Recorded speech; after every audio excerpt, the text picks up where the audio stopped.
Only SEALs use that hand signal, Major. So I'll ask you once, who exactly trained you? The mug hit the floor before she could answer. Coffee splashed across the general's boots. His eyes locked on hers, not in anger, but disbelief. Because Leona Parker just replied to a classified SEAL extraction signal with the correct counter, and she wasn't supposed to know it even existed. In that moment, a career hung in the balance. A buried operation began to resurface, and the identity of one silent hero, hidden for years, was seconds away from setting the Pentagon on fire. This is Veteran Biker. Comment 1 if you're new. 2 if you've been with us, 3 if you ride with us every week. Like, subscribe, and stay to the end. The Pacific Northwest is a land of whispered power. Central Command HQ, a monolith of reinforced concrete and glass, stands sentinel over the sprawling cityscape of Seattle, its polished marble floors and silent corridors, a stark contrast to the chaotic world its occupants command. It is a place where careers are forged and broken in the sterile light of fluorescent bulbs, a place where a reputation for perfection is a prerequisite for entry. Major Leona Park, a woman who carried herself with the kind of quiet authority that commanded attention without demanding it, adjusted the collar of her olive-drab jacket. Her dark, sleek bob haircut was precisely in place, and a faint, almost invisible scar traced the curve of her left cheek, a silent testament to a history she rarely spoke of. She was a top-tier intelligence officer, a mind built for puzzles and patterns, but today she was merely a subject. She was here for a security clearance evaluation, a routine formality for an officer of her rank, but the name on the door added a layer of complexity she had carefully prepared for.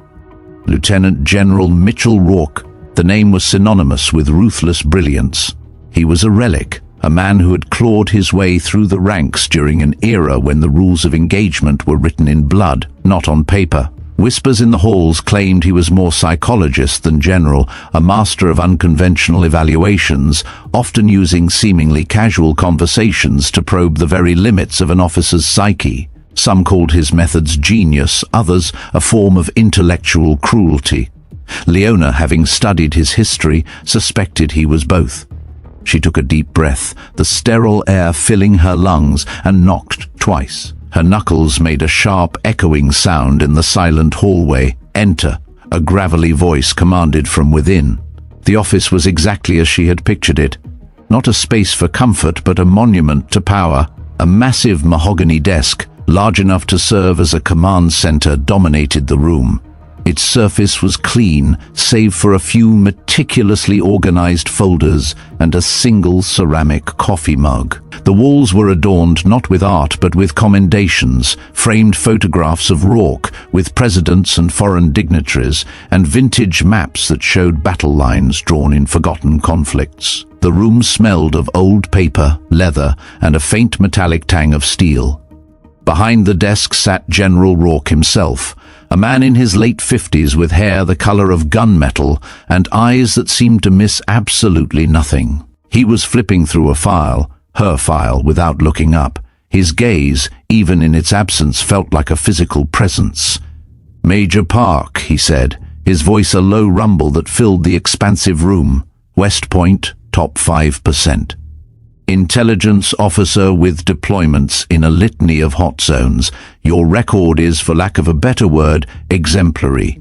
A testament to textbook training and flawless execution." He finally raised his eyes, his stare an unblinking bore. "Have a seat." Leona moved with the practiced grace of a soldier, her posture perfect as she settled into the leather chair opposite his desk. The chair was designed to be comfortable, but Leona's rigid discipline made it feel like a throne of iron. Rourke continued to sift through the pages, occasionally humming or making a small, dismissive noise. The silence that stretched between them was not a void, but a weapon, a silent probe designed to test her composure. Leona's mind was a fortress, her thoughts disciplined and orderly. She would not crack, she would not fidget, she would not give him a single unearned tell. The only sounds were the distant hum of the building's ventilation and the rustle of paper as Rourke turned a page. "Tell me, Major," Rourke said suddenly, his tone shifting. He closed the file with a decisive snap, the sound echoing like a gunshot. "What do you think is the biggest difference between a good intelligence officer and a truly great one?" Leona had prepared for this. She knew the game. She knew he was looking for a chink in her armor. Her answer was measured, precise, and devoid of emotion. "Attention to detail, sir. The ability to find patterns in chaos, and the wisdom to understand when information is actionable versus merely interesting." Rourke leaned back, a faint, almost imperceptible smile playing at the corners of his mouth. "Textbook. A beautiful, perfectly polished textbook answer." He stood and walked to the large window, looking out over the rain-slicked streets of Seattle. "But you know what I think? I think the difference is this: a great intelligence officer understands that in this business, everyone is testing everyone else all the time. Every conversation, every gesture, every seemingly innocent comment. It's a probe, a test." He turned back, his expression now serious, predatory. "You young officers today, you think you're so sophisticated, so well-trained. You come out of your schools with a clipboard full of theories, but real warfare, real intelligence work, that's learned in the field, not in a classroom. The atmosphere in the room shifted, the temperature dropping a few degrees. This was it. This wasn't a promotion review anymore. This was the test Rourke was famous for, the one whispered about in mess halls and officer clubs. Leona remained silent, her expression unreadable, waiting for him to make his move. He began to pace, his hands clasped behind his back. "They watch movies about special operations," Rourke continued, his voice carrying a mocking edge. "They think they understand what true warriors go through. They don't. Only the elite know what real sacrifice looks like." As he spoke, he moved closer to her chair, his right hand moving almost casually to his side, his fingers forming a subtle, almost unnoticeable configuration. To any other observer, it would have been nothing more than a relaxed gesture, a minor twitch of the fingers. But Leona's blood turned to ice. The hand signal was unmistakable. A classified Navy SEAL extraction signal. Its meaning, burned into her mind from a long-forgotten time, was clear as day: enemy contact. Need immediate backup. Time seemed to slow. 100 thoughts, 1,000 possibilities flashed through Leona's mind with the speed of a microchip. Was this truly a test? How could an army general, no matter his reputation, know such an obscure, compartmentalized signal? Had he somehow learned it through legitimate channels? Or was this something far more sinister? For a brief, terrifying moment, the logical, rational part of her mind screamed at her to pretend she hadn't seen it, to feign ignorance. It was the safe choice, the career-preserving choice. But something in Rourke's eyes, a flicker of challenge, a cold calculation, suggested he was looking for a specific reaction. Without conscious thought, without even a flicker of hesitation, muscle memory took over. Her left hand, which had been resting casually on the arm of the chair, shifted into a corresponding counter-signal. It was a movement so subtle, so quick, that someone unfamiliar with SEAL protocols would have never noticed it. But Rourke noticed. His left hand, which had been holding a ceramic coffee mug, simply forgot. The mug slipped from his fingers, a silent drop in a room that had suddenly gone quiet. The ceramic shattered against the polished hardwood floor, the sound a sharp, deafening crack that echoed like a gunshot. The coffee, a dark, rich liquid, splashed across his polished shoes and seeped into the expensive Persian rug beneath his desk. Rourke's face drained of all color, his weathered features going ashen as he stared, not at the broken mug, but at Leona's hand. His mouth opened slightly, but no words came out. For a man who had commanded thousands, who had faced enemy fire in the jungles and boardrooms of the world, he looked utterly stunned. "Major Park," he whispered, his voice barely audible, a fragile thread of sound in the now silent room. "How in God's name do you know that signal?" The silence that followed General Rourke's question was a suffocating weight. The shattered mug on the floor and the spreading dark stain of coffee served as a grotesque punctuation mark to the unbelievable moment. For a man who had faced the unimaginable, Rourke's shock was a raw, unfiltered emotion that exposed a fissure in his legend. He stood frozen, his eyes, once a steel-grey bore, now filled with a stunned disbelief. Leona, a master of maintaining her composure, met his gaze with an unnerving calm. Her mind, a whirlwind of probabilities and contingencies, had already moved past the moment of shock. She was calculating her next move, preparing for the inevitable fallout. Rourke moved first, his hand hovering over a secure telephone with the deliberate speed of a predator. His casual tone from moments before was gone, replaced by a cold official cadence. "I'm going to ask you one more time, Major, and I suggest you think very carefully before you answer. How do you know classified Navy SEAL hand signals?" Leona began to speak, but Rourke cut her off with a sharp gesture. He had already made his decision. He picked up the secure phone and dialed a 3-digit extension. "This is Rourke. I need a security team in my office immediately. Full lockdown protocol." He hung up and turned back to Leona, his face a mask of grim determination. "Major Park, you are not to leave this room or speak to anyone until this matter is resolved." Within minutes, the office door burst open. 2 uniformed military police officers entered first, their presence a chilling reminder of the gravity of the situation. They were followed by a woman in civilian clothes who radiated the unmistakable cold aura of a senior intelligence officer. She was tall, with light blonde hair pulled back in a severe bun, and her posture was that of someone accustomed to walking into a room and taking charge. "General Morrison," the woman said, her voice a sharp, clear instrument. "Colonel Clara Jensen, Defense Intelligence Agency. You said we have a potential security breach." Rourke gestured toward Leona. "Colonel, Major Leona Park just demonstrated knowledge of a classified SEAL communication protocol, a protocol that is compartmentalized well above her clearance level. It's an extraction signal. I need to know where she learned it." Colonel Jensen's eyes, the color of a winter sky, locked onto Leona. They were the calculating eyes of a predator sizing up its prey. There was no emotion, only a cold, methodical focus. "Major, you're coming with me. This conversation will continue in a more appropriate setting." The more appropriate setting turned out to be a windowless room 3 floors below ground level, accessible only through a series of security checkpoints that required biometric scans, armed escorts, and a chilling sense of finality. The room was sterile and cold, containing nothing but a metal table, 3 chairs, and a recording device. Jensen activated the recorder with a deliberate click. "This is Colonel Clara Jensen, DIA. Conducting a security interview with Major Leona Park, Army Intelligence, regarding potential unauthorized access to classified materials. You are advised that this interview is being recorded and that any false statements may result in criminal prosecution." For the next 6 hours, Jensen and a rotating team of interrogators subjected Leona to the most intense questioning of her life. The approach was classic. They came at the problem from every possible angle. They dissected her training history, her deployments, her personal relationships, her financial records. They wanted to know about every person she had ever met, every base she had ever visited, every operation she had ever been briefed on. The questions were relentless, a constant, draining flood of information requests designed to wear her down. "Let's go through your deployment history again," said Major Carter, the 3rd interrogator, to take a seat across from her. "Iraq 2018 to 2019, Afghanistan 2020, and then," he flipped through the pages of a tablet. "There's a gap here.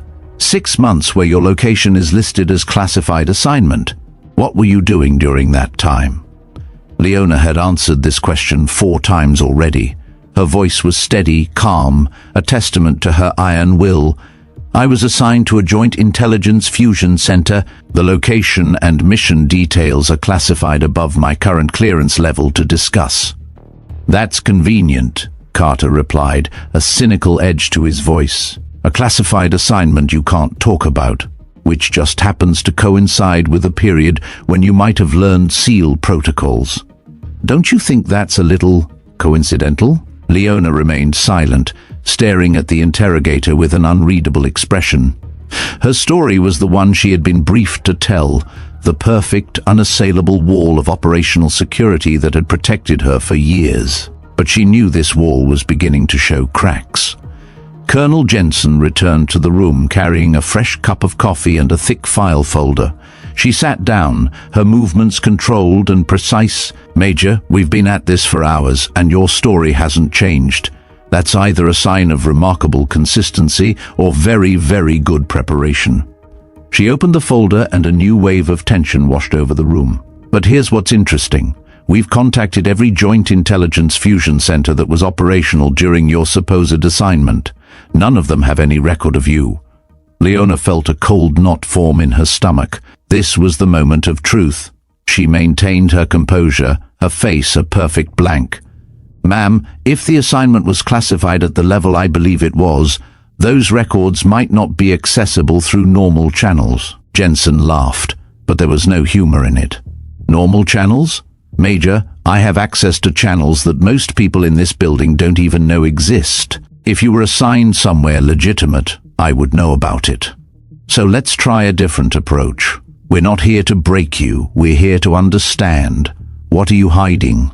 And more importantly, why?" The interrogation continued as the hours blended together, the relentless pressure of physical force. They brought her water and stale sandwiches, but offered no relief from the constant repetitive questions. The clock on the wall crept past midnight, and Leona realized they were using a classic technique, exhaustion and repetition. "Keep asking the same questions until the subject either breaks down or makes a mistake." "Let's be direct, Major," Jensen said, settling back into her chair. "We know you're hiding something. The question is whether you're hiding it because you're a traitor or because you're protecting something legitimate that you've been ordered to keep secret." Leona looked up at the sterile white ceiling, calculating her options. The oath she had taken 3 years ago had been specific and absolute. But sitting here, facing accusations of treason, she knew her pre-approved cover was no longer enough. It was a one-way street now. She had to either reveal the key to her past or risk everything. "If I were to hypothetically know something," Leona began carefully, her voice low and steady, "that was classified beyond my current clearance. What would be the proper procedure for addressing that situation?" Jensen leaned forward, sensing a crack in Leona's defenses. "That would depend on how you came to know it and who authorized your access to that information." Leona took a deep breath, knowing that her next words would either save her or end her career. "Then I need you to make a phone call." "To whom?" Jensen asked, her voice tight with expectation. "Admiral Julian Carr," Leona said, meeting Jensen's gaze directly. "Naval Special Warfare Command." She paused for a beat, letting the name sink in. "Tell him that Obsidian Whisper needs to come in from the cold." The effect was immediate and dramatic. Jensen's confident expression vanished, replaced by something that looked almost like fear. She stood up so quickly her chair scraped against the concrete floor. "What did you just say?" she whispered, the cold calculation gone from her eyes. "Operation Obsidian Whisper," Leona repeated, her voice firm. "Admiral Carr will know what that means." Jensen was already reaching for her secure phone, her hand trembling slightly. "This interview is suspended pending further investigation." The interrogation had come to a sudden, dramatic halt, and Leona was now left alone in the cold, silent room, the humming of the recording device the only sound.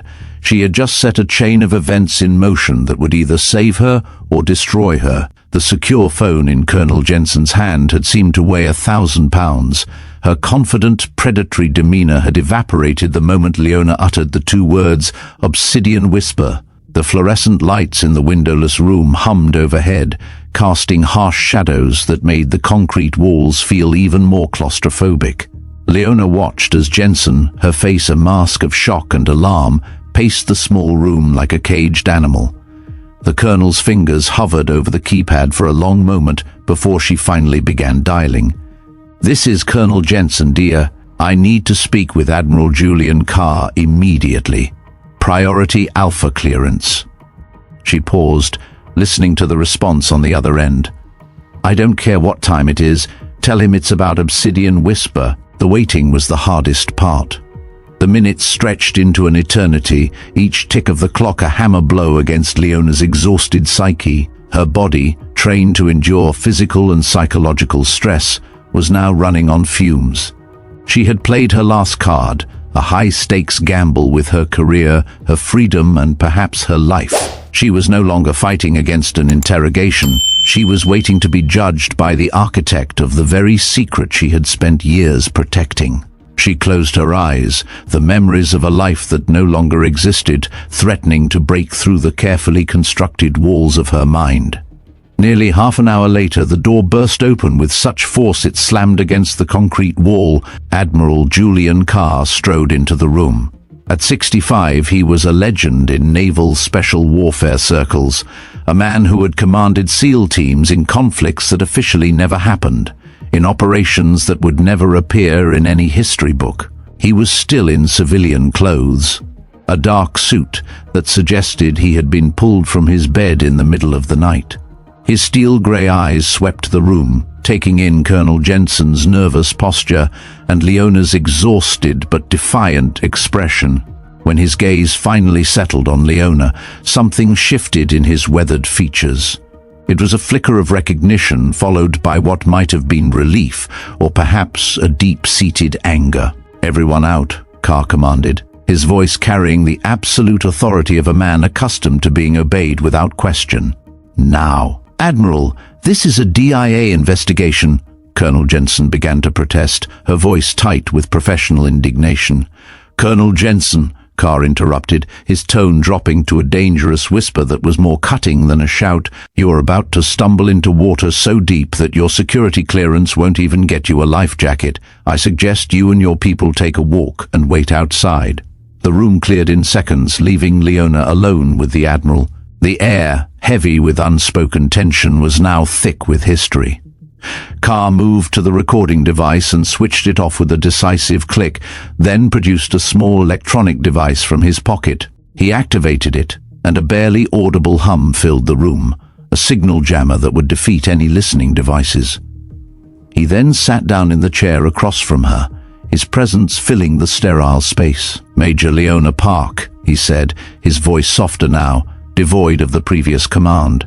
Or should I say, "Journalist Sarah Mitchell, war correspondent for International News Network?" The words hit Leona like a physical blow. 1,000 emotions which she had carefully suppressed for 3 long years threatened to spill over. It was the name she had buried, the person she had been forced to kill. Tears welled in her eyes, a sign of weakness she hadn't allowed herself to show during 6 hours of relentless interrogation. "Admiral," she said, her voice a fragile whisper. "I wasn't sure you'd remember." Carr laughed, a short, bitter sound without humor. "Remember? Major, what you did in Yemen is burned into my memory like a brand. The question is, how the hell did you end up in an interrogation room in the Pentagon playing games with Rourke?" Leona, now speaking to the only person who understood the truth, explained the encounter with General Rourke. She recounted the hand signals, the test, and the subsequent investigation that had led her to this room. As she spoke, Carr's expression grew darker, his jaw tightening with what appeared to be barely controlled anger. Admiral Carr's face, a mask of grim resolve moments ago, contorted into a snarl of barely contained fury. He didn't just mutter, he growled the words with a low, menacing intensity. "Those idiots," he repeated, the 2 words a venomous distillation of his professional contempt for the Pentagon's bureaucracy and Rourke's misguided tactics. They nearly blew an operation 3 years in the making over a juvenile game of cat and mouse. He leaned back in his chair, the leather creaking under his weight, his eyes no longer fixed on her military record, but on her face, a place where he saw not a rank, but a person. The air in the room, already heavy with the past, now felt charged with an intimate, personal history. "Sarah," he said, using her name for the first time since he entered the room. The sound of it, a ghost from a life she had buried, hit Leona with a force she hadn't anticipated. It was a word that brought back the dust of Yemen, the scent of spent gunpowder, and the weight of a responsibility she thought she had left behind. Her composure, so meticulously maintained, threatened to splinter. "I need to know," he continued, his voice softer but no less demanding. "Have you told them anything about Yemen?" "Nothing, sir," Leona replied, her voice firm and clear, a testament to the discipline she had honed over the years. "I've maintained operational security exactly as briefed. I gave them the key, the 2 words I was told to give if I was ever cornered: Obsidian Whisper." Carr nodded, a slow, deliberate gesture of approval. "Good, because what I'm about to tell you cannot leave this room, and after tonight, we may never be able to speak of it again." He stood and began to pace, his hands clasped behind his back, a gesture Leona remembered from their brief, intense time together. The posture of a man wrestling with a strategic puzzle of immense consequence. The gesture spoke volumes, a silent language they both understood. Operation Obsidian Whisper was conceived in the aftermath of a series of catastrophic intelligence failures, Carr began, his voice taking on the official, somber tone of a debriefing. "We had concrete, irrefutable intelligence that a terrorist cell operating out of Yemen had acquired chemical weapons. Not just some small-scale, dirty bomb. They had sarin gas, enough from a corrupt government stockpile to do real, widespread damage.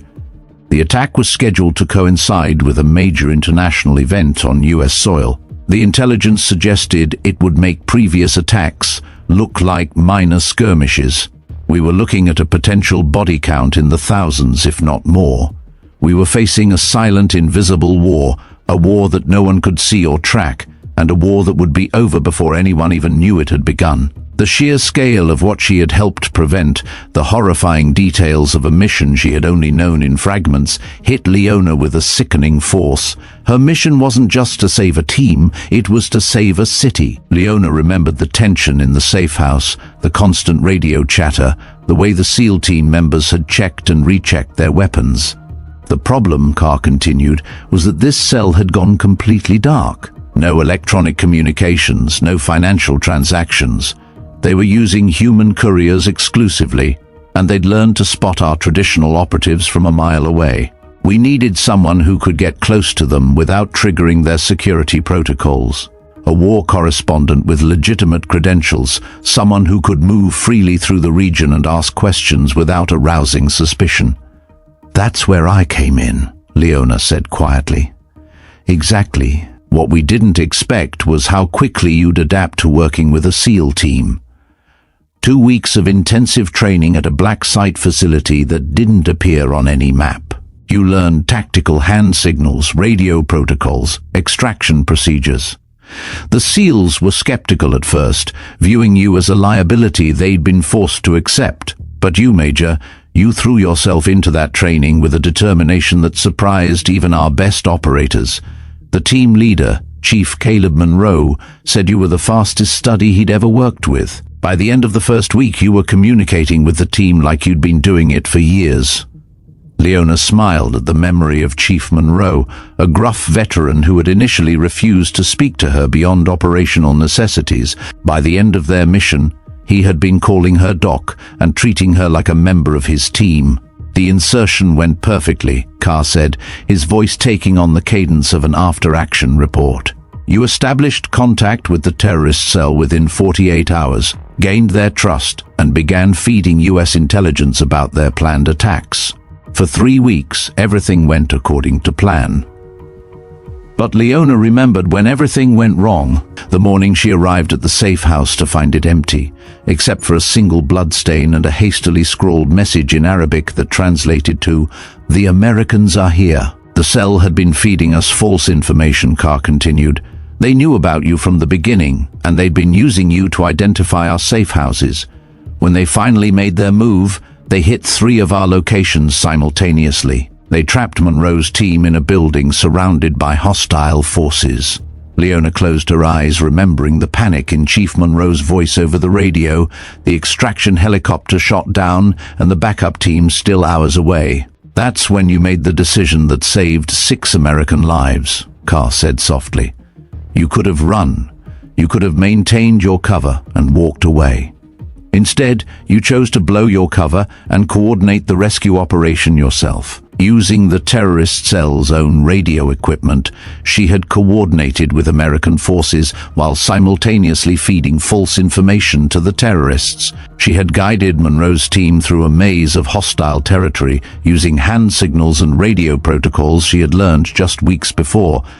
The extraction was a masterpiece of improvisation, Carr said with genuine admiration. You turned the terrorists' own communication network against them, created diversions and guided our teams to safety through routes that shouldn't have existed. After the extraction, we had a problem. Your cover was blown, but the terrorist cell was still operational. We couldn't risk them discovering that their journalist was actually working with American Special Forces. So, we erased you. Sarah Mitchell, war correspondent, died in a car bombing in Damascus, Leona said. The words a cold, factual summary of her own death. Her body was never recovered. My network was told I had been killed while investigating a story. Carr's expression was grim. Major Leona Park returned to her Army intelligence career with a classified gap in her service record and orders never to speak of what had happened. Now you understand why the interrogation was so intense. From the outside, your knowledge of SEAL protocols looked like a security breach. But the truth was buried so deep that even DIA investigators couldn't access it. Until you gave them the key. Admiral, Leona said carefully, the weight of her past now a physical presence in the room. What happens now? Carr was quiet for a long moment, weighing his words. Now, Major, we have to decide whether Obsidian Whisper stays buried or whether it's time for the truth to come out. The silence that followed was heavy with the weight of the past, the present, and the uncertain future. The cold, sterile air of the interrogation room seemed to crackle with an unspoken energy. Admiral Julian Carr's question hung in the air, heavy with the weight of a monumental decision. Now, Major, we have to decide whether Obsidian Whisper stays buried or whether it's time for the truth to come out. For Leona, the choice wasn't a simple binary, it was an impossible paradox. To keep the secret was to preserve the operational security she had sworn to uphold, to continue living a life defined by a lie. But to reveal it was to open a Pandora's box, a can of worms that would unleash forces she couldn't possibly anticipate. The silence that followed was not a void but a crucible, forging the next chapter of her life. Carr didn't wait for an answer. He began to pace again, his hands clasped behind his back, a silent testament to the gravity of his thoughts. He wasn't just speaking to her now, he was briefing her, bringing her into the fold of a truth far larger than she had ever known. Obsidian Whisper was not a mission to simply prevent an attack. It was a mission to prevent a catastrophe. He stopped and looked directly at her, his eyes holding the haunted look of a man who had seen the abyss. 3 months ago, we received intelligence that remnants of that terrorist cell in Yemen have regrouped. They've been hunting. Leona felt a chill run down her spine, a primal coldness that had nothing to do with the temperature of the room. She had known the mission was important, but the scope of it had been kept from her. The full picture, the true scale of the threat, was a blank spot in her memory, a classified vacuum she had been ordered never to fill. The intelligence you gathered, Major, Carr continued, his voice dropping to a low, intense whisper, didn't just save 6 SEALs, it prevented a chemical attack on American soil that would have killed thousands. They had acquired sarin gas, enough to contaminate a major metropolitan area. We kept that from you, from everyone, because the fewer people who knew the complete picture, the safer everyone was. We classified it above a level that even our own agents could access. That's why you were never told. That's why your record was scrubbed, and why you were given a new life. The revelation hit Leona like a physical blow. She had always believed her mission was important, a matter of national security. But the thought that her actions had averted a domestic chemical attack on that scale was staggering. It wasn't just a mission, it was a ghost story, a terrifying hypothetical that had been made real, and she was the one who had written the happy ending. The years of suppressing her past, the loneliness of living a lie, all of it suddenly made a grim, terrifying kind of sense. The silence, the secrecy, the isolation, it was all for the greater good. It was to protect the nation from a threat that had been buried in the shadows. The air in the sterile interrogation room, already heavy with the weight of the past, grew thick with a new, terrifying tension. Admiral Carr's voice, which had been a steady, professional instrument of exposition, broke through her thoughts with a low, chilling tremor. "But circumstances have changed," he said, his eyes, which had held the distant look of a historian, now snapped into a sharp, focused intensity. "The remnants of that terrorist cell, they're not just rebuilding, they're planning a revenge operation. And they have a new, all-consuming obsession. For 3 years, they've been hunting for the mysterious journalist who they believe destroyed their plans. They know Sarah Mitchell is dead, but they've pieced together enough to suspect she had help from someone who's still alive, someone who had a connection to American Special Forces." The words landed on Leona like a physical blow. The chill she had felt earlier deepened, becoming a cold dread that settled deep in her bones. A primal fear that her carefully constructed wall of anonymity was not a fortress, but a fragile illusion. The whispered reports she had been trained to ignore, the subtle shifts in the intelligence she had been ordered to compartmentalize, suddenly coalesced into a terrifying, singular truth. "They're looking for me," Leona said, the words barely audible, a fragile whisper of a ghost acknowledging its own existence. "Not just you," Carr corrected, his voice now a dangerous, low-pitched growl, his eyes fixed on hers with an unwavering intensity. He was no longer just an admiral, he was a sentinel, warning her of a clear and present danger. "They're looking for anyone connected to Obsidian Whisper. That includes the SEAL team you saved, the support personnel who set up the safe houses, the analysts who helped process the intel, and yes, the intelligence officer who somehow learned their protocols well enough to coordinate a rescue operation. Your knowledge of those hand signals isn't just a security concern anymore, Major. It's a target painted on your back, a neon sign broadcasting your existence to a group of men who are now solely focused on revenge. Your ghost identity is no longer your shield, it's your greatest vulnerability." The full, brutal reality of his words hit Leona with a sickening finality. She hadn't just put her own career at risk with the hand signal. She had, in a single instinctive gesture, confirmed the terrorists' worst suspicions and put a target on the backs of everyone she had ever worked with. The years of silence, the carefully maintained lie, the unwavering adherence to her oath, all of it had been for nothing. The past she had tried so hard to bury was not just coming back, it was coming back with a vengeance. The implication was staggering, a cold, brutal twist of fate. For 3 years she had believed her anonymity was her shield, a wall of classification that made her invisible. But it had all been an illusion. The very thing that had made her a ghost in the system had now made her a target.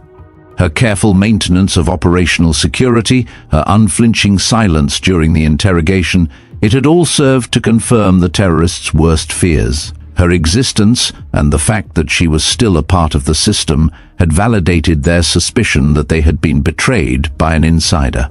The DIA's interrogation, while a misguided test, had unknowingly confirmed a terrifying piece of intelligence. The hand signal, the one that had broken General Rourke's composure and launched her into this underground room, was not a test from Rourke alone.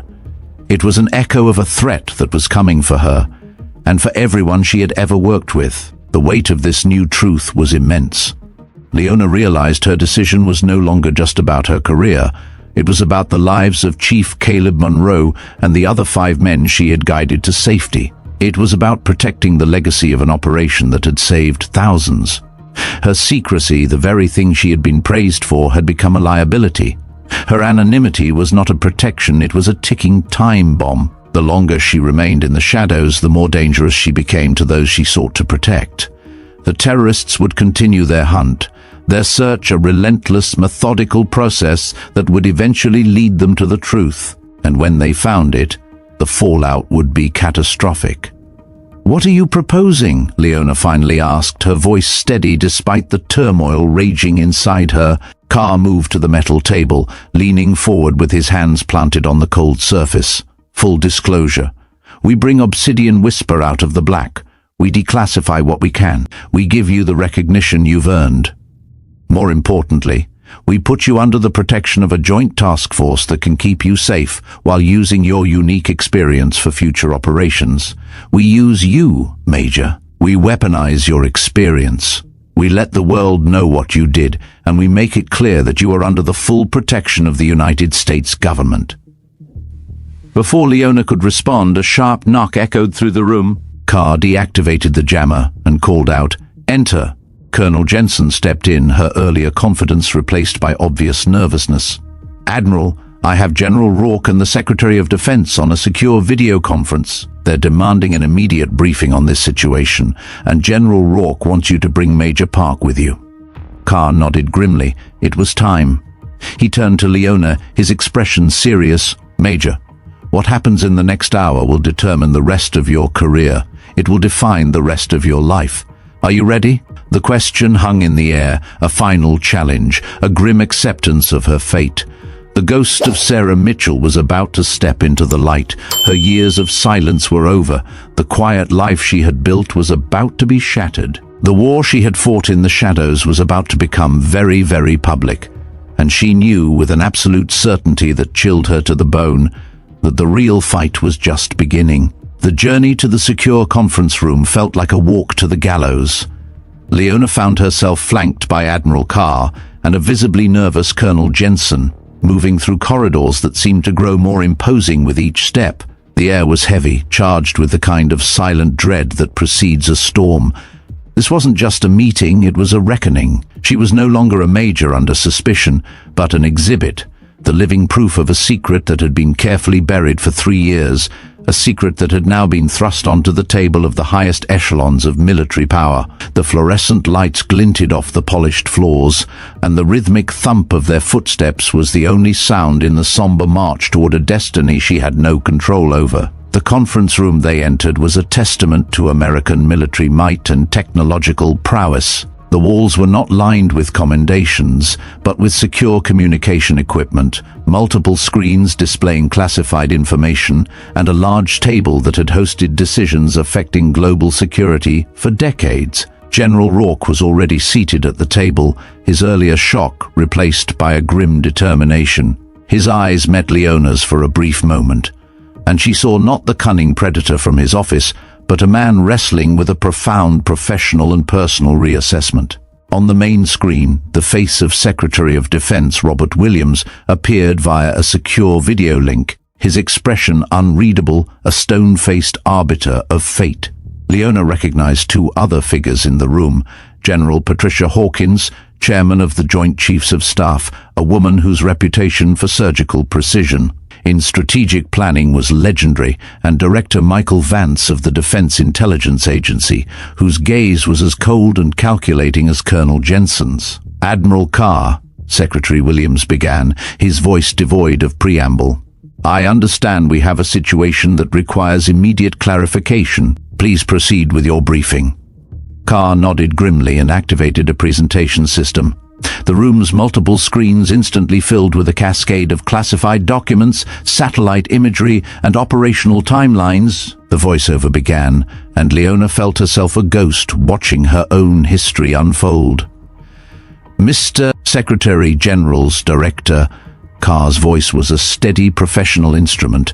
3 years ago, Naval Special Warfare Command conducted a classified operation designated as Obsidian Whisper. The mission was conceived in the aftermath of intelligence indicating a terrorist cell in Yemen had acquired chemical weapons, specifically sarin gas, from government stockpiles. The cell was planning a coordinated attack on American soil, targeting a major metropolitan area during a public event. The operation was designed to prevent this catastrophe. As Carr methodically detailed the mission, Leona watched the faces around the table transform.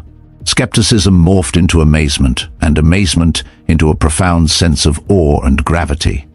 The satellite imagery showed the terrorist compound in stark, topographical detail. The screens displayed intricate diagrams of the terrorist cell's command structure and their human courier network, the very network Leona had spent weeks infiltrating.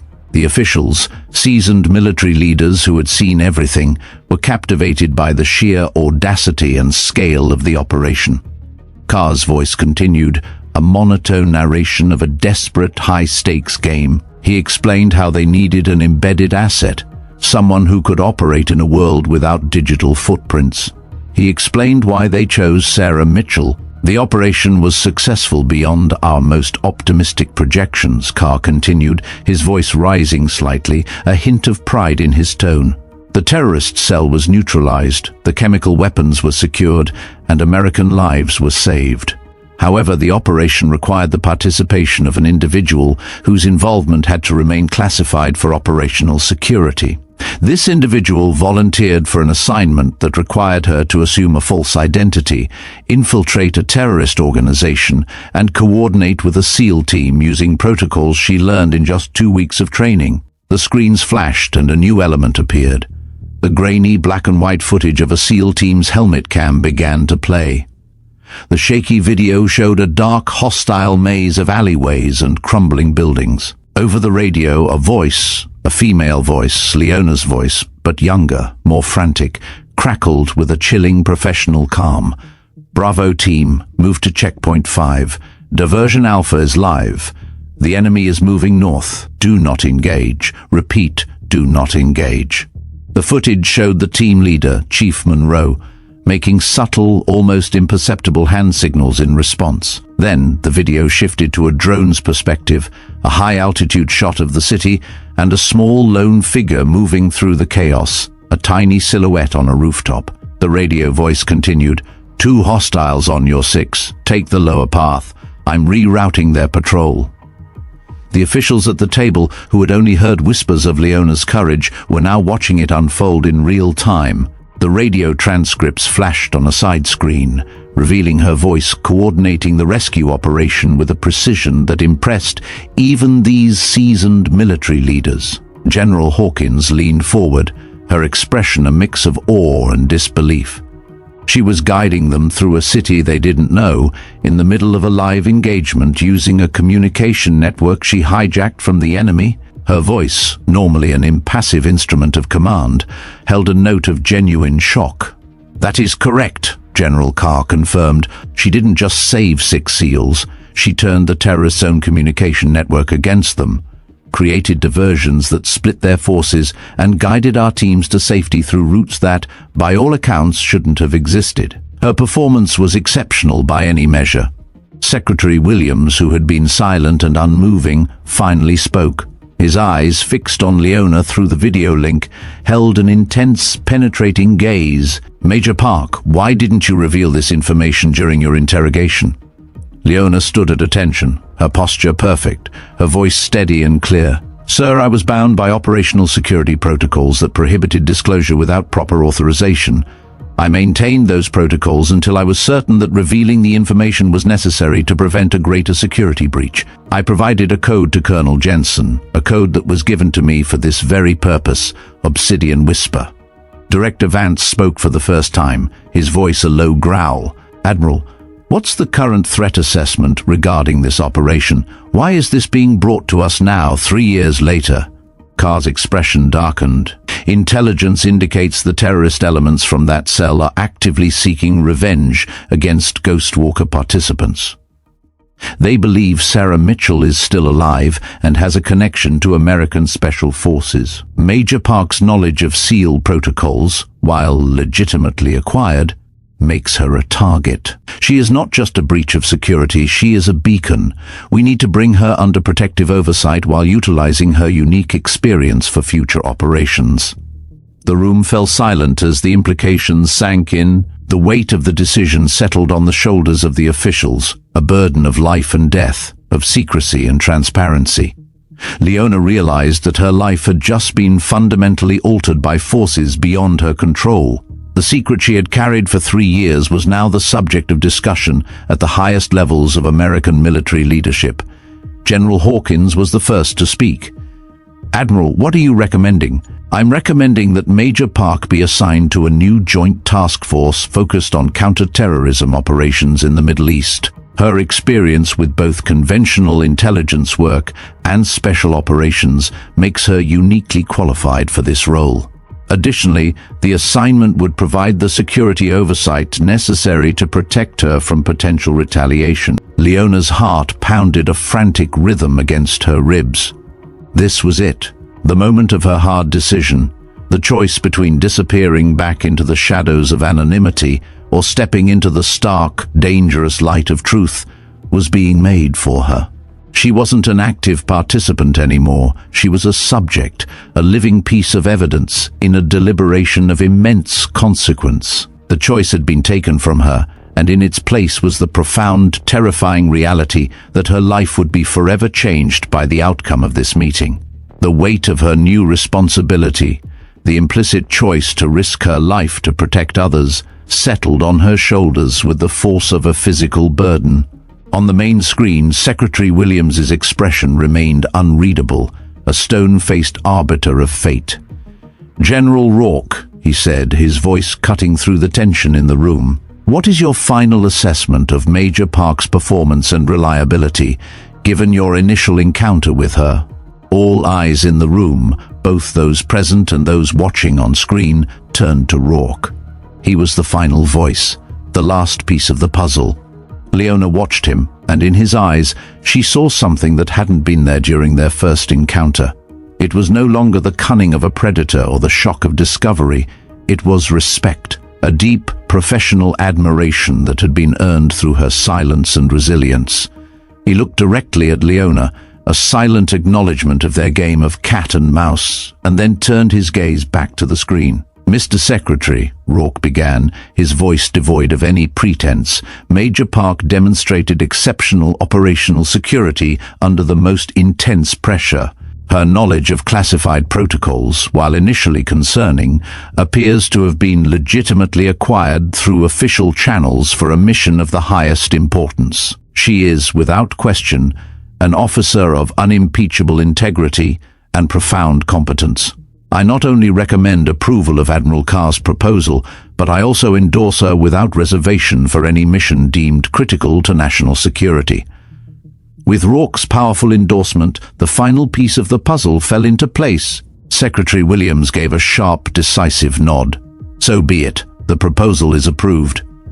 He looked at Leona through the video link, his gaze softening slightly, a flicker of empathy crossing his stern features. "Major Park, you have been given a second chance at a first life. Don't waste it."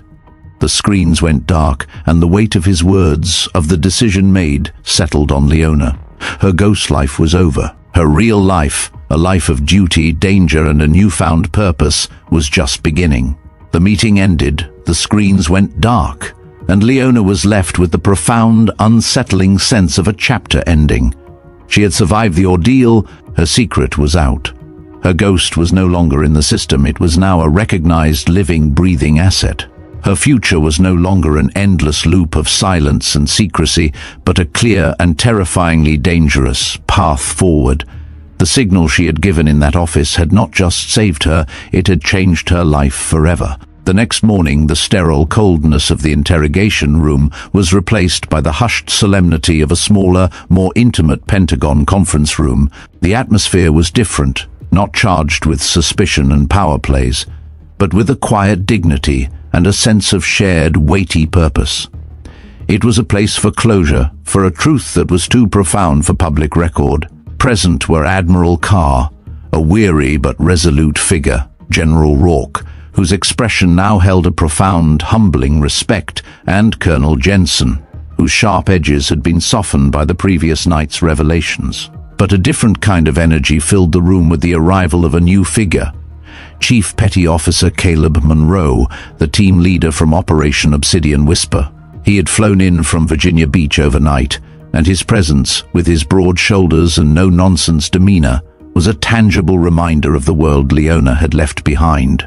The air in the quiet room, already thick with the solemn weight of the ceremony, suddenly shifted with the arrival of a new, powerful presence. Chief Petty Officer Caleb Monroe strode into the room, his form commanding, his movements powerful and unhurried. He was a force of nature in a sea of starched uniforms and polished shoes. His eyes, the color of a stormy sea after a long night of fighting, swept the room, dismissive of the high-ranking officers, and settled on Leona, a flash of recognition and raw emotion crossing his face. It wasn't a polite smile, it was a deep, heartfelt expression of profound relief, pride, and the kind of unreserved joy that comes from seeing a ghost from your past standing solid before you. A gruff smile, a smile that was all battle-worn teeth and genuine affection, spread across his lips as he moved toward her. Doc, his voice deep and resonant, filled the room, a sound Leona hadn't heard in 3 years. It was a name, a term of endearment and respect that cut through the military formalities and spoke to a bond forged in the crucible of combat. It was a word that meant more to her than any rank, any medal, any commendation. It was a word that instantly, completely tore down the walls of her composure. The armor of military discipline she had worn for years, the mask of unreadable professionalism cracked, and a genuine, uninhibited smile she hadn't realized she was capable of broke across her face. Monroe didn't hesitate. He pulled her into a powerful bear hug that lifted her slightly off the ground, a gesture of deep, unreserved relief and gratitude. His arms, strong and solid, were a safe harbor she hadn't known she was so desperately seeking. The embrace was a physical acknowledgement of their shared history, a silent promise that their bond was not a secret to be buried, but a truth to be held tight. "Damn good to see you again," he rumbled, his voice thick with emotion. "Heard you caused quite a stir around here. Never doubted you for a second, though, not for one goddamn minute." Leona's laughter was a genuine, heartfelt sound that felt foreign and exhilarating, a physical release of 3 years of pent-up emotion, a monumental weight she hadn't realized she'd been carrying, a burden of secrecy and isolation lifted from her shoulders. "Good to see you too, Chief," she said, her voice catching just slightly with emotion. "How's the team? Still ugly? Still causing trouble?" Her words, simple and familiar, were more than just a question. They were a confirmation that she was still a part of them, a cherished member of a brotherhood that had never forgotten her. Monroe's laugh was a sharp bark. "Still ugly, still dangerous, and still grateful to be alive thanks to you." His expression grew serious as he pulled away. "Admiral Carr told me about the new assignment. You sure you're ready to get back into the game?" Before Leona could answer, Admiral Carr stepped forward, carrying a black presentation box. The air in the room grew solemn, the mood shifting from a joyous reunion to a formal ceremony. Carr's voice, now official and resonant, commanded their attention. "Major Leona Park, by order of the Secretary of Defense, and with the approval of the President of the United States, you are hereby awarded the Navy Cross for extraordinary heroism in connection with military operations against an armed enemy." Leona's breath caught in her throat. The Navy Cross. It was the second highest military decoration that could be awarded to a member of the United States Navy or Marine Corps. The fact that it was being awarded to an Army officer was virtually unheard of. It was an honor so profound, so rare, that it bordered on mythical. Carr opened the box to reveal the medal, a bronze cross suspended from a blue and white ribbon. The cross itself, with its intricate design and subtle gravitas, seemed to hum with the weight of its meaning. "This award will remain classified," Carr continued, his voice a low, steady sound. "The citation will be sealed, and the operation it recognizes will not appear in any public record. But know this, Major, your actions 3 years ago prevented a catastrophe that would have changed the course of American history. You acted with courage, selflessness, and a tactical brilliance that saved 6% of our nation's most valuable assets. You are a hero and a credit to the military." He pinned the medal to her uniform, the weight of the bronze a physical reminder of the secret she would continue to carry. Leona felt tears threatening again, but this time they were not born of fear or exhaustion, but of pride and an overwhelming sense of vindication. General Rourke stepped forward next, his posture rigid but his expression humbled. He looked directly at Leona, his eyes holding a depth of respect that had not been there before. "Major Park, I owe you an apology. My test yesterday was designed to evaluate your knowledge and reactions under pressure. I never imagined it would uncover a genuine American hero. Your operational security was second to none.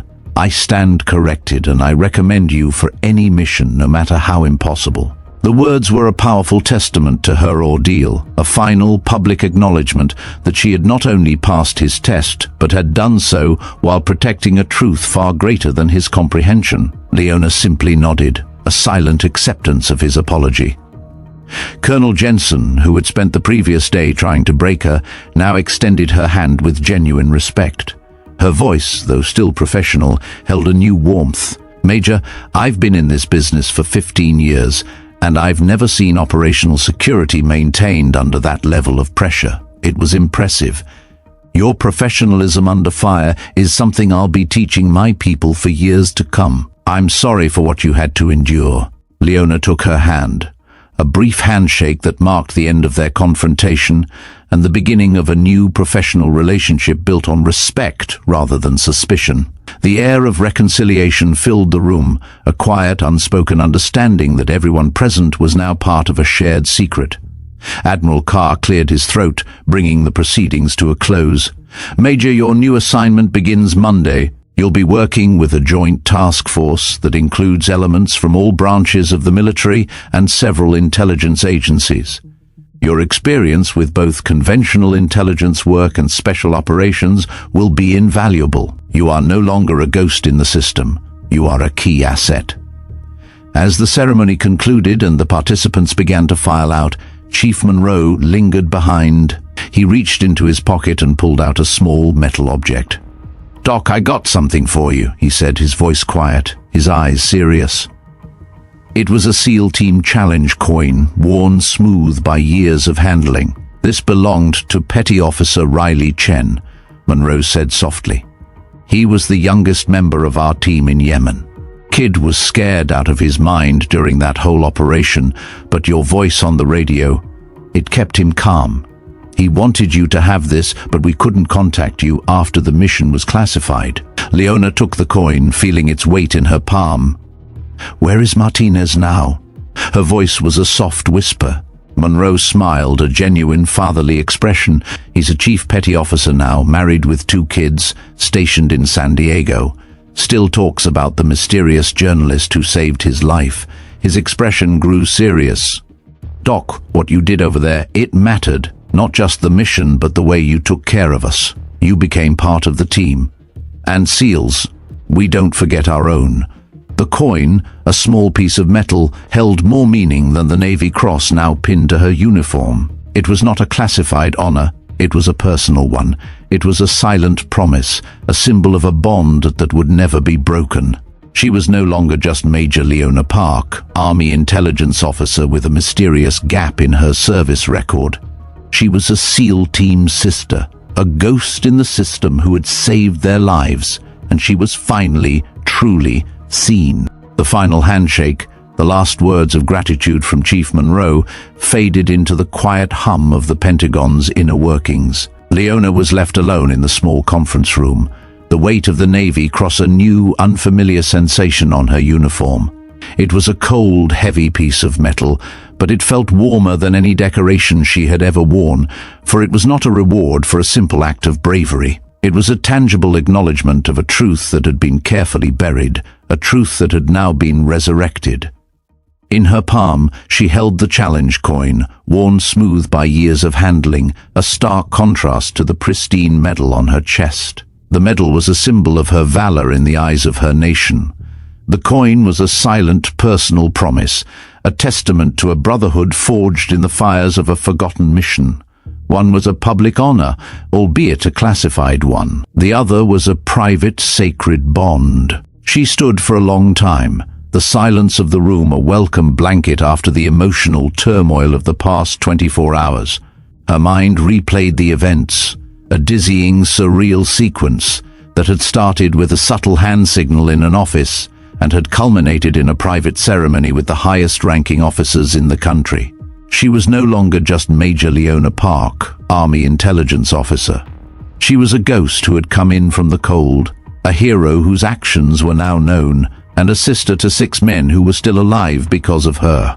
The years of suppressing her past, of living a lie, of carrying the weight of a secret she couldn't share, All of it had led to this single moment of profound clarity.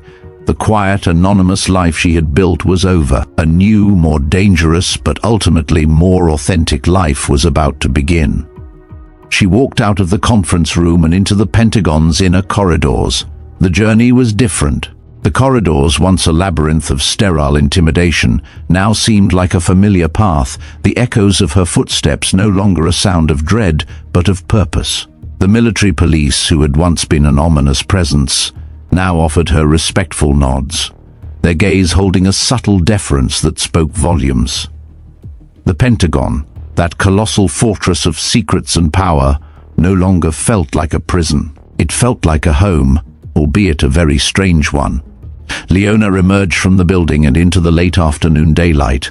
The contrast was breathtaking. The sterile, artificial light of the underground rooms was replaced by the warm, golden glow of a setting sun. The air was cool and fresh, a welcome relief from the recycled, filtered atmosphere she had grown accustomed to. The weight of the Navy cross on her uniform, the challenge coin in her palm, the clear orange-streaked sky above.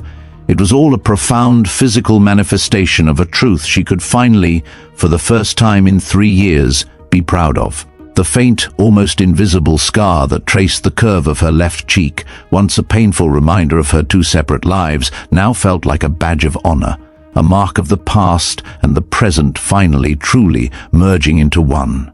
Her new reality was already taking shape. She was no longer just an intelligence officer. She was an official part of a joint task force, an elite unit composed of the best and brightest from all branches of the military and several intelligence agencies. Her new life would be a far more complex and dangerous one, but it was a life of purpose. Her new assignment was clear: to counter the new wave of threats from remnants of the terrorist cell she had helped neutralize. The terrorists were no longer just a ghost from her past. They were a living, breathing threat, and they were actively hunting. Her knowledge of their tactics, their network, and their operational security, a knowledge she had paid a heavy price for, was now her most valuable weapon. She sat in her car, the engine silent, and looked out at the city. The hand signal, the tiny, seemingly insignificant gesture that had unraveled 3 years of secrecy, now felt like a key, a wordless language that had unlocked her past and her future. It had been an unconscious action, a flicker of muscle memory that had irrevocably altered the course of her life. It was not just a signal of distress, it was a symbol of the truth, of her past and of her future. It was a testament to the fact that her deepest identity was not the one listed on her official military record, but the one forged in the heat of battle. A ghost operative known only as Sarah Mitchell. The journey of the past 3 years had been a solitary, lonely walk in the shadows. The future, though it held the promise of danger and new enemies, would not be as lonely. She had the Navy Cross, a symbol of her valor. She had the challenge coin, a symbol of her brotherhood. She had a purpose, a new assignment, and a team that knew exactly who she was. The days of hiding were over. The days of carrying the secret alone had come to an end. The war she had fought in the shadows was about to become a public, if still classified, reality. She was no longer just an intelligence officer. She was a signal bearer, a person who carried the weight of a monumental secret, a living link between the clean, formal world of military intelligence and the dirty, brutal world of special operations. Her unique experience was no longer a burden of secrecy, but a key to future missions. Her identity was now a weapon, her history a tool. She was a guardian of the shadows, a beacon of truth in a world of lies. Tomorrow would bring new challenges, new missions, and new opportunities to serve her country. But tonight, for the first time in 3 years, she could finally be proud of who she really was. She was not just a ghost in the system, a forgotten operative whose past had been erased. She was Major Leona Park, a decorated hero, a soldier with a new mission and a truth that had set her free. The signal that had started it all had now become her identity, a silent promise to the world that she would always be ready to answer the call. The story of Sarah Mitchell had ended in the desert of Yemen, but the legend of the signal bearer was just beginning. The sun set over Seattle, and Leona watched the city lights begin to flicker on, each one a tiny beacon in the growing darkness. She was no longer hiding in the shadows. She was now watching from a different place, a place of power, purpose, and profound truth. And so we close the book on the extraordinary journey of Major Leona Park, the signal bearer. Her story is more than just an account of a classified operation. It is a profound meditation on the nature of identity, the weight of sacrifice, and the quiet courage it takes to carry a truth no one else can. For 3 years, she lived a life as a ghost, her past a carefully constructed lie designed to protect both a nation and a secret brotherhood. She was Sarah Mitchell, the war correspondent who died in a lie, and Major Leona Park, the officer who lived in silence.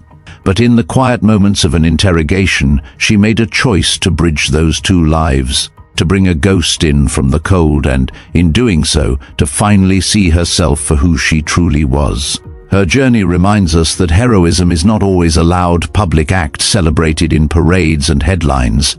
It is often a silent, solitary burden carried by those who work in the shadows. The Navy Cross, now pinned to her uniform, is a testament to her valor, but the challenge coin, worn smooth in her palm, is a testament to something deeper, the sacred bond of a team, a family forged not by blood but by fire. She is no longer defined by her past, but by her future. A future she chose by embracing the full, unvarnished truth of who she is. Here at Veteran Biker, we believe that every journey, whether on the open road or through the silent halls of power, has a story to tell. We are a community of riders, of patriots, and of storytellers who believe in the power of resilience, the strength of the human spirit, and the enduring value of courage. We are honored to have shared this incredible narrative with you, and we hope it has resonated with you on a personal level. Thank you from the bottom of our hearts for joining us. Your support fuels our journey and allows us to continue bringing these powerful, often untold stories to life. We pour our hearts and souls into every script, every frame, every voiceover, and knowing that you are watching makes every single moment worthwhile. We want to hear from you. We want to know your thoughts. Did Leona make the right decision in revealing her secret? What did you feel when you heard Chief Monroe's words about the challenge coin? Do you believe her new mission with the Joint Task Force will finally give her the peace she deserves? Share your opinions, your insights, and your emotions in the comments below. Your feedback helps us shape our content and build a community that values truth, honor, and sacrifice. If you were captivated by Leona's story, if it stirred something within you, we invite you to become a part of our family. Hit that like button to show your support and subscribe to the Veteran Biker channel so you never miss another epic journey. We have many more stories to tell, many more roads to ride, and many more truths to uncover. For those of you who want to dive deeper into the world of courage and transformation, we have curated a selection of videos just for you. Be sure to check out the other powerful stories appearing on your screen now. Until next time, stay safe on your own journey. And remember that sometimes the greatest heroes are the ones who learn to embrace their own ghosts.